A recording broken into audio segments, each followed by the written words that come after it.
Tamas Cservenyak. A Truckload of Management Haikus, Leadership Wisdom in 17 Syllables. Introduction. My name is Tamas Cservenyak and I've worked with leaders for decades. I believe that it adds value if science is condensed into bits. In my work I teach managers to be conscious in what they must reach. Not just to know it, but to take action as well, and truly show it. But I noticed that a wider audience I still could not attract. First I wrote a blog, then free ebooks came along, they seemed to work well. Good idea, for 200,000 downloads the ebooks garnered. I stumbled upon this ancient Japanese form of poems one day. Playing with haikus felt like a mental workout, a game to engage. Though I never liked poetry, I wrote hundreds of these haikus down. I saw the challenge, in the haiku's strict confines, to make it worthwhile. Can 17 beats be enough to write something smart on leadership? Can I express thoughts that make sense, and do it so briefly, concisely? Won't it be a flaw, that there's no space to explore exceptions at all? Will the result seem superficial, like poor fake wisdom in disguise? The reader will judge whether I was successful in this heavy task. These haikus aren't definite truths, they aim to make you stop and think. I don't see these as poetry, more like wafers for the bitter pills. So now let's begin, with the stars of the show here, 575 beats. The role of a leader. Leadership is this, behavior and a role, not a mere position. Who initiates, and moves others to action, steps up as leader. Those entrusted to your care, you're responsible to make them better. What you put into leadership, you will later take out in return. Behavior defines a good leader, gender does not matter at all. Impact you must have in progressing things, or else you're not a leader. Do you notice how your behavior affects all those around you? If you show no zeal, why would your team ever feel eager to appeal? Commanding is easy, but leading others with grace is a different case. It's easy to act tough downwards, but facing up takes real courage. Value reveals in the decisions you make and actions that follow. Our choices reflect the kind of people we are, who we aim to be. When necessary, someone pushes me forward, I push someone else. Control your feelings, don't leave them at the doorstep, you can't, anyway.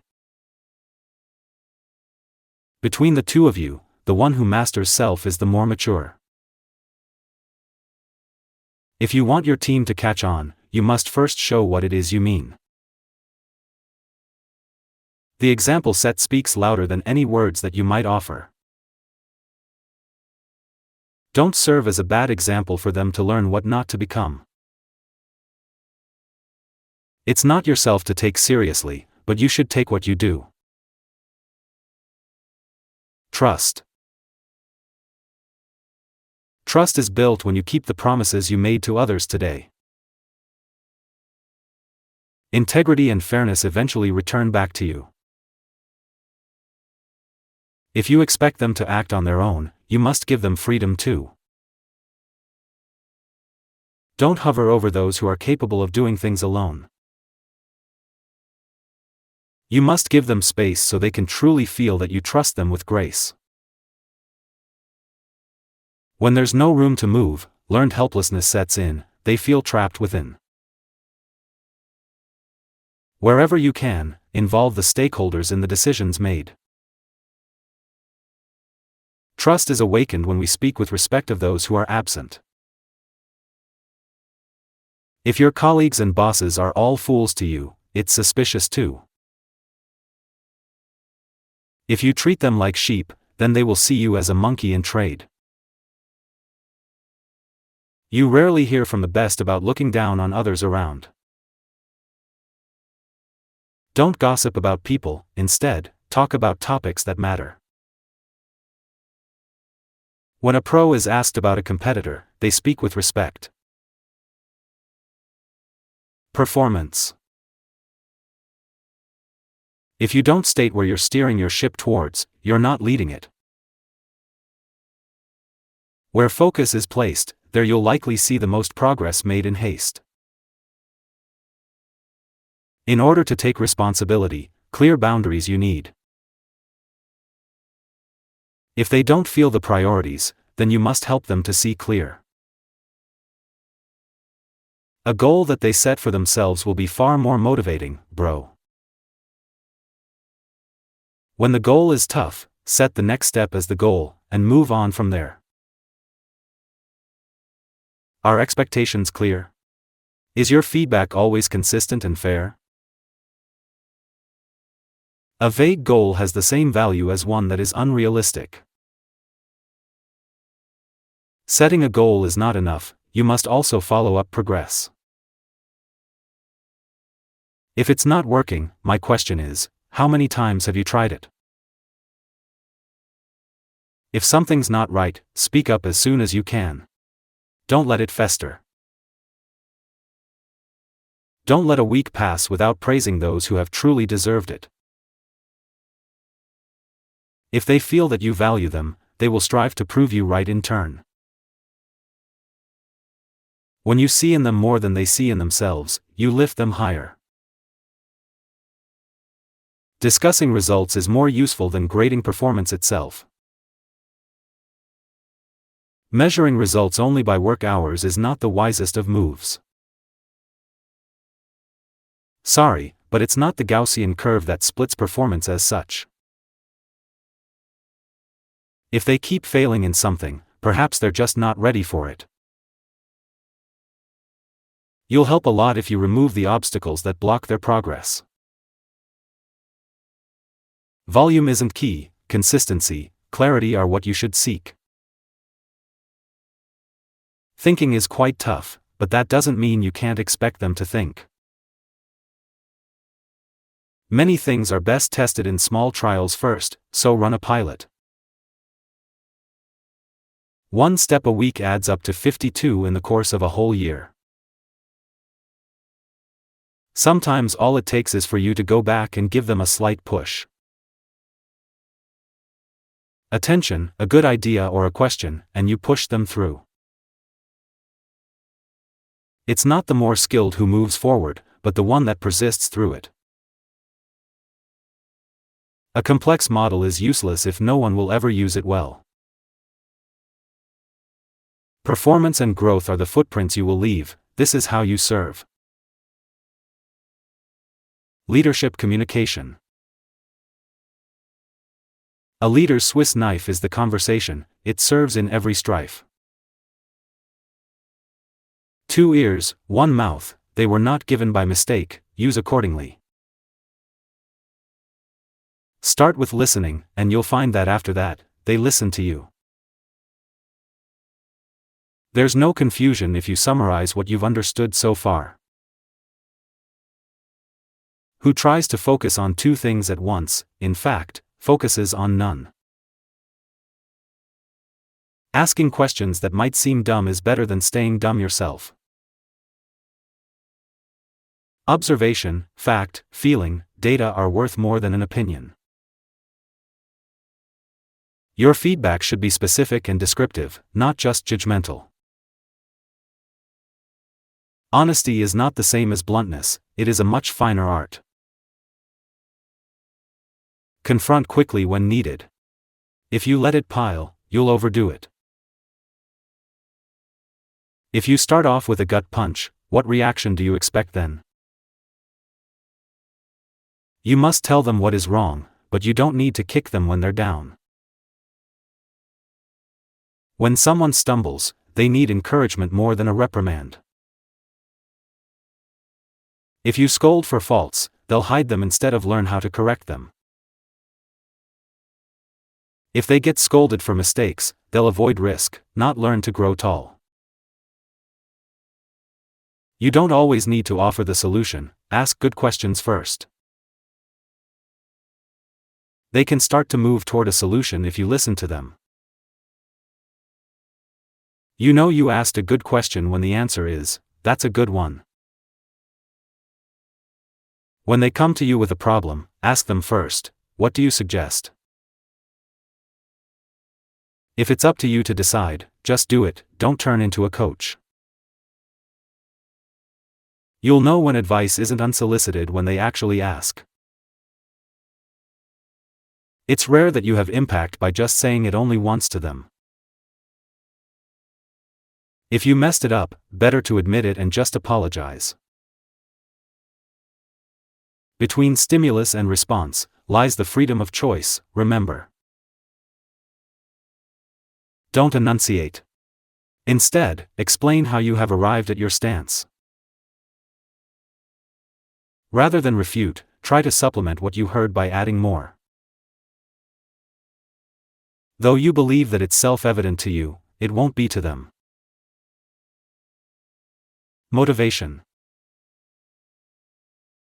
If you can't inspire, at least don't take away their drive and energy. You can't skip the step of getting to know them if you want to inspire. If you have no clue what might motivate them, then, have you asked them yet? Never miss the chance to praise when there's something good. Free motivation. If they don't know why, you'll get only hands and not the hearts in return. Even in the most simple tasks, we want to see that it has meaning. People want not just to survive but to grow too in what they pursue. Even if they say they don't want to develop, don't believe them that. Growth, success, and praise are the building blocks that help to build self-esteem. Everyone's lifted when they feel competent and productive as well. We often think that things bring happiness longer than they really do. Whether or not you see in them what they can be, they will prove you right. If you shatter their confidence, don't expect them to be proactive. It's not a failure if you realize it's not for you after all. When they're afraid, they won't give their best, they will just fight back or retreat. It's motivating when we can feel progress each and every new day. Do your actions bring out the best from your team or kill their drive to work? Pointing out just flaws drains the life energy out of the whole team fast. Many people are bothered when they see process inefficiency. You think they don't care? Maybe it's because of how you behave with them. You can buy the hands with money. For passion, you need different payment. When you immerse in an activity you love, it fills you with joy. We need positive emotions at work as much as we do elsewhere. Those who are always under the grind will sooner or later burn out. If they want to, then it's worth it. If not, then all the struggle is waste. Change. If we continue the same way, we'll get the same results, nothing new. It fails from the start, if change is needed but we don't even try it. Don't say that you can't change, say instead that you don't want to do it yet. You must get moving to gain momentum or see if it's the wrong way. It's rare that we hit the mark on the first attempt, we must replan it. To make a change, you must be ready to replace your habits with new. Decisions are more accepted if concerns are heard and considered. They need to see some results before they start to believe it's working. People will behave in the organization as they were led to. Whatever frustrates you in the system shows where you guys stand right now. Complaining is not worthy of a real leader. Act what you can do. Your attention is wasted on what you cannot influence at all. Don't get stuck within the problem. What can you do to improve the state? No matter how big the challenge is, ask yourself, how can we improve? You can repeat the impact you've made consciously, and achieve it twice. You can decide with your best knowledge, but you can't always be certain. You can push things by force, but it's unlikely to be sustainable. Development. You can be truly great at what you're already not bad at right now. If you use your strengths, you won't tire out, and you'll develop faster. If you do nothing with what you have learned, it goes straight into the bin. Knowing isn't enough, you must do it and turn it into a habit. You learn through practice, try it out and see if it works or if it fails. You can only learn from failure how not to do something the next time. What you've learned, apply. Practice instead of cramming, or it's just wasted. The question is not if you've heard of it or not, are you using it? Training sessions where lists are read out loud don't have much value in them. Don't learn something new until you use what you've learned before and don't use. It's wise to learn where to be conscious and where to be instinctive, friend. The best way to help others develop is through assignments you set. Your skill becomes firm and automatic when you've practiced it enough. Often it's wiser to learn small things frequently, not big things rarely. Without self-critique, it will be difficult to develop further. Behavior is much easier to be changed than personality. It takes connection to make them want to learn from you and follow on. A young talented person mainly needs a great mentor to succeed. The value of a mentor is in helping you to climb the steps fast. They could have done it themselves, too. But they did not, the mentor replied. Spend half your training budget on making sure it gets put into use. More educated people are quite often not smarter or better. Everyone can be a better leader than they currently are now. You'll never feel as confident as when you knew very little, dude. Collaboration. A leader can't be successful except through their team's collective work. Shared achievements are what build the team up. Focus on those from the start. In a strong team, each member adds their strength to the whole, making it great. It's not expertise, but collaboration that we are missing most. Results show when more people contribute their thoughts to the final form. When things are complex, it's better to have more minds thinking it all through. Where respect is shown among colleagues, you will see shared results come out. A critical mind is needed in the team, but not a saboteur. Creativity. One is creative who conceives an idea and can bring it to life. It may surprise you, but limitations enhance creativity. You inspire your creativity when you do something different. There are plenty of ideas, it's execution that takes the hard work. It's easy to judge, creating, executing are the harder part. Constantly seek out ways to improve and become more efficient too. Without innovation, it's hard to keep up with the pace of change today. Conflict. For the love of God, don't solve problems in writing, go there or call them.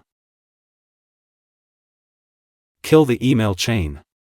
Talk it out instead, and you'll see all the difference. Constructive debates are needed if you want to find the best answers. Don't search for the one to blame, look for how the fault can be avoided. Go now and talk it out instead of blaming them later on, my friend. Catch the conflict in time. If left unchecked, it will escalate for sure. If colleagues are at each other's throats, intervene before it gets worse.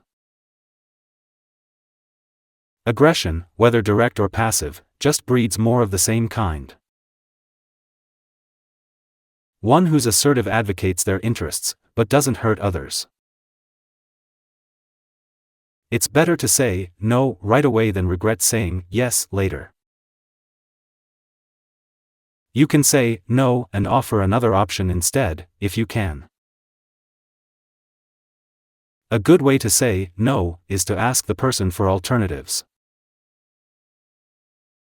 Seek a common way forward if both the issue and connection count. Not every conflict requires you to take a stand, be a turtle. Reject the critique that's destructive, ask for a clear explanation. They say in the whirl, struggling against it is not a wise choice to make. Time. If you find time for everything important, you prioritize well. Your reward is in success if you keep focus on what matters most. If you clarify your roles and your goals, you'll see what's most important. Instead of all things, aim for less but better stuff. It's a wiser plan. You protect your time by being conscious of when to say yes and no. If you try to push too many things at once, you will see no result. You can't excel at everything at once, you must choose what's most vital.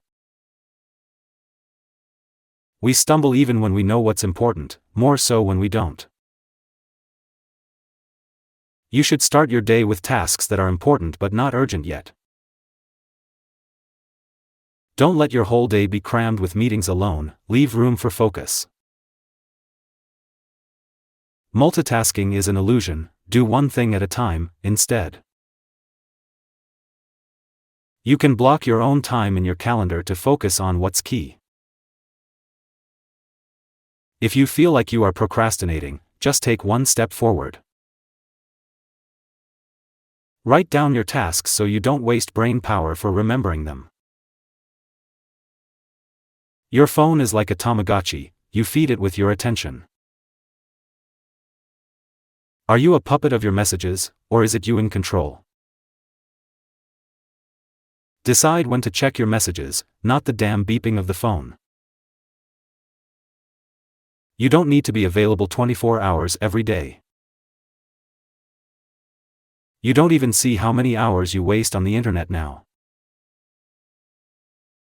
Don't balance your work and private life, instead, try integrating them. Stress. Humans are creatures of rhythm, you can't just keep accelerating. Push first, then relax, inhale deeply, exhale well, work hard, then unwind. You'll stand more firmly if you wander beyond work and your family. Friends and exercise, learning and arts, all keep you balanced every day. Stress can be relieved effectively, doing sports and creative acts. As a leader, you should not add stress, but rather work to reduce it.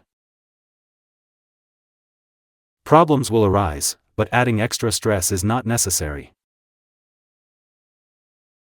Unmanaged stress leads to exhaustion, and in time, burnout for sure. Critical thinking. Don't believe it once, use common sense to think it through more carefully. We overestimate our impact while underplay the role of pure luck. It doesn't matter who's right, the solution is what truly matters. When others fail, we blame their character, when we fail, it's the context. From where you see it, it seems clear, but from elsewhere, it looks quite different. The world you live in is shaped by where you focus your attention now. It's quite dangerous to judge based on assumptions without checking them. Simple is often looked down on, but it may be more valuable. We often swap the hard question for an easy one and answer that. Though they correlate, causal relationship isn't guaranteed at all. Think about what's in it for them, and then you can weigh what they have said. Do the math yourself, and check if the numbers make sense to you or not. Don't be too lazy to check where the info comes from before you trust. You'll find exceptions to everything, even to this statement maybe.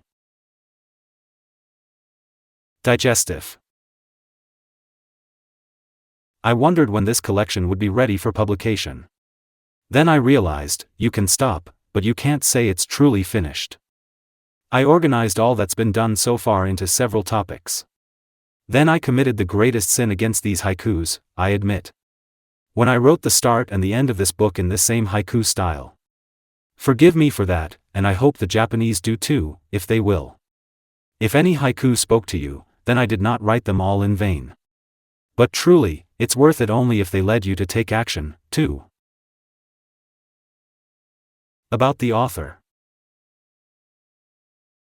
Tamas Cservenyak has been working with leaders in some form for 25 years.